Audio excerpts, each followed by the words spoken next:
السلام عليكم ورحمة الله وبركاته. والشام عاركفون ليه وردفتوتا رابع محمد كلتي أربع رت ورقمتني زال لك يا كبجا كان زال لا اللي نسرب لي كرار إراك تعمري داندي كجيلا قبتي زال لا في توكما ومتي بكم سنزرتني تسمبرنا هاقوبتو إسين زلا كانت تانسي وروني نسيرة تنش نزرتو يرونو تهاسفتي وانو جتو كان إن جتني نت بريزرة ما لا أقول سلا أكم قول عملا كبات بريت سنين جناني نرى لنا سنين جتشم بربادا كانت تانسي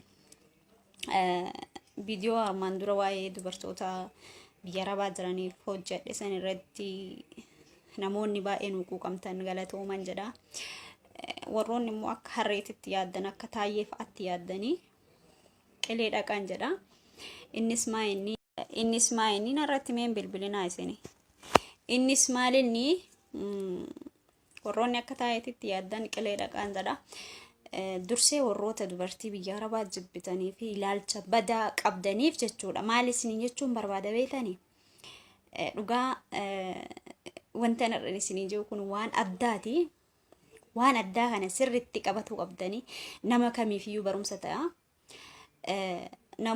namni tokko yoo xiraayaa ta'e nama xireeffata fuma isaati xiraa waan ta'eef jechuudha. Already waa'ee dubartii biyya arabaa dubbachuun duratti ilkaan keessa waa kadhu ilaa dhalatteerraa midhaan ka itti nyaattu arraba keetirratti kalaan ga'ee addaateetiin ina nama ajjeesuuf ta'u osoo anaafoo kiyya baate guyyama saniin galabbaxamee du'a waan ta'eef kan akkasiisanii jechuudha. Arraba kee gabbaasi midhaan irraa xaragi tura. Arraba keetirratti wanna akka malee qambaayetu jira. Gadi baasii isa san arrabni ni diimata beektani. Arrabni immoo nama tokko kaseeran dhiqatee qulqulleeffatu ni diimata.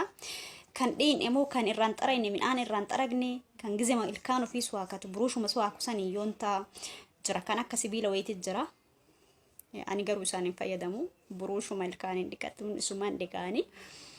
Kan akkasiisaniin ka gaxxaraydan guyyaa biroo isinii fida yoo isan qabaatiin dirqama isa bitachuun qabdanii buruushi milkaanii kan reegaattan kan agarte arraba kee laagaa kee gadi baasitii keessa seensisii gadi dhiqi siikalee gaafa kana dubartiin biyya arabaa sitti urgoofti maal akka taates ni hubatta. Minaan arraba keetirratti qambaayyuu hin dhiqanne ilkaan keetuun suwaa kanni waa'ee dubartii biyya arabaa hin dubbatinii siin jedha anumatu siin jedhe anumarratti dhiisi kana dhuguma siin jedha. Anumatu obboleettiin teetu siin jette kan jaraa dhiisi tole waa'ee jara wanni ati dubbattu hin jiru wanni irraa beektu hin jiru ganaa dhalattaa teeti fuudha. Siigalee waa'ee jaraa anumarratti dhiisi anatu jiraa fi anuuni dubbadhaa fi jechuu barbaada hin miidhamini ati teeti fuun qulqulloofamne qulqulleeffadhu siin jechuun fedha.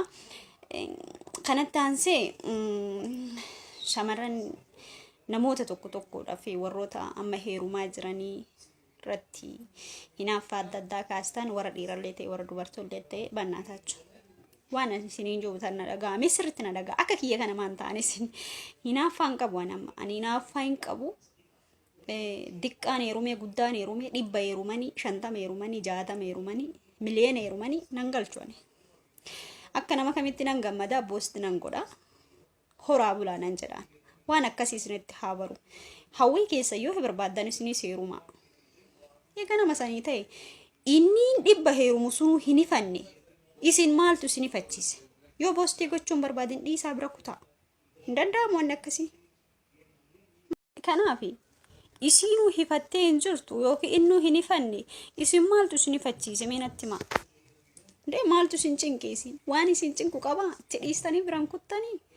Kanaaf hamilee namaan buusina bannaataachu hamilee namaan buusina hamilee namaa eegaa. Maali garaa isiniin nyaatu namni akkasii kanaan isiniin jedhaan Raabiyaa Muhammadi warri heeruma barbaaddan gama kiyya koottaa ani isinii jira isin heerumsiisa warri fuudha barbaaddanis ana bira koottaa isin heerumsiisa isinitti fuusisa ani isiniif jira osoo ana qabdan hin rakkatina abdan dhugaan isinitti ma namoonni viidiyoo keessan irratti natu jira hin jedhini rabbi jira jedhinaan jettan dhugaa keessanii laayik isin godhee jira. Rabbitu jira rabbii gaditti garuu isin wajjin dhaabbadhaan haga dandeettii kiyyaa bakka rabbi of hin buusne wanti rabbiin caalu addunyaa kanarra hin jiru isatu nu uume isatu asiin nu ga'e waan ta'eef jechuudha. Kanaafuu galatooma.